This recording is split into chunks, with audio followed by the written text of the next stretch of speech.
دیکھو جی، میں کل بھی بتا رہا تھا، میں آپ کو دکھاتا ہوں ابھی. محمد زبیر صاحب کو ایک شو کاز نوٹس کیا گیا کہ آپ ان سے سوال پوچھا، ادھر ہی صابر شاکر اور چودھری غلام حسین صاحب بیٹھے تھے کہ آپ کی جنگ ہے ادارے سے یا صلح. انہوں نے کہا، پہلے تو کہا یہ سوال بڑا ایکسٹریمسٹ قسم کا سوال ہے، لیکن آپ نے کہا صلح ہے جی ہماری. ان کو شو کاز کر دیا گیا کہ آپ کے اس بیان کی وجہ سے، وہ ترجمان تھے، اگر وہ لے آئیں یہ جو شو کاز نوٹس تھا، اور کہا گیا کہ آپ نے نقصان پہنچایا ہے بیانیے کو، اور آج وہ بیانیہ دفن کر دیا گیا ہے. اور اس وجہ سے کیونکہ ان کو یہ نظر آ رہا ہے کہ اگر یہ لڑائی ہم نے ان گراؤنڈز پر لڑی تو پھر وہ جو اندر بیٹھا ہے وہ بھی باہر آ جائے گا.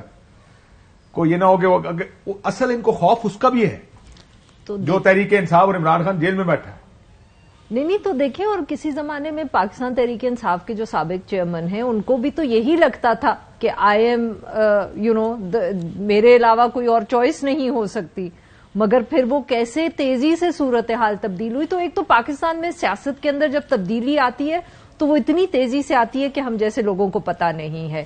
سو یہ سمجھنا کہ وہ نہیں ایک دوبارہ نہیں ہو سکتا، آئی تھنک یہ بہت مشکل ہے. اور دوسری، جیسے آپ نے کہا کہ اس دفعہ کیا فرق ہے، اس دفعہ فرق یہ ہے کہ وہ تو مقبولیت پنجاب میں ہے ہی نہیں کہ آپ 120 سیٹس خود نکال سکیں. اگر اکیلے بھاگے تو کیا مطلب اکیلے 100 میٹر کی دوڑ ہے، میں اکیلا بھاگ رہا ہوں تو میں نہیں اکیلے بے شک آپ دوڑے کروں، لیکن کھاؤں گا تو پہلے نمبر پہ ہی. نہیں تو آپ اکیلے اس لیے دوڑے ہیں نا کہ کسی نے پکڑا ہوا ہے، تو جو چھوڑ دیا تو میں نے کہا وہ جو خوف ہے وہ ان کو اس لائن پہ رکھے گا. Exactly that is the big difference کہ اس دفعہ آپ اکیلے دوڑ رہے ہیں، اور وہ اس لیے آپ اکیلے دوڑے ہیں کیونکہ کسی نے پیچھے پکڑ کے رکھا ہوا ہے. تو آپ نے زیادہ نخرے کیے تو وہ چھوڑ بھی سکتے ہیں. آپ کو کیا پتا، آئی پی پی کو بھی وہ آپ کو پکڑ کے آئی پی پی کو بھی آگے نکال سکتے ہیں. کچھ بھی ہو سکتا ہے.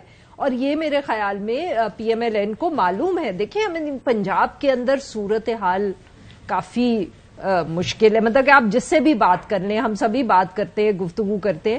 اب تو لوگوں نے، میں تو دیکھا تو اوپن ہی کہنا شروع کر دیا کہ جی 62% ہے یا 67%. Overwhelmingly popular. یعنی بھٹی صاحب یہ بات ٹھیک ہے کہ تمام جماعتوں کا مقابلہ ہونا تحریک انصاف سے ہی ہے اگر اس کو الیکشن لڑنے دیا گیا. اور دوسری بات یہ جو بار بار جو حنیف باسی صاحب کا بھی آپ کہہ رہے ہیں کہ ہم اپوزیشن میں بیٹھ جائیں گے، تو سر 2022 میں اپوزیشن میں ہی بیٹھے ہوئے تھے نا.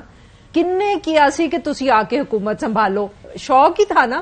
اب مطلب کہ ٹھیک ہے we can get into that debate again, مگر اپوزیشن میں تو آپ بیٹھے ہوئے تھے. آپ سے تو 5 سال نہیں گزرے، 5 سال اور گزارنے کو آپ تیار ہیں. پچھلے تو گزارے نہیں آپ نے. آپ کو جس وقت موقع ملا آپ نے ایسے چھلانگ لگائی. اپوزیشن میں ہوا تو حکومت میں کون ہوگا؟ اصل سوال تو یہ ہے کہ حکومت کون بنائے گا. وہ تب تو کوئی حکومت میں بیٹھا ہوا تھا، پھر بھی جو موقع ملا تو چل آئے نا. یہی تو ایشو ہے، کوئی نہیں بیٹھتا اپوزیشن میں پاکستان کے اندر.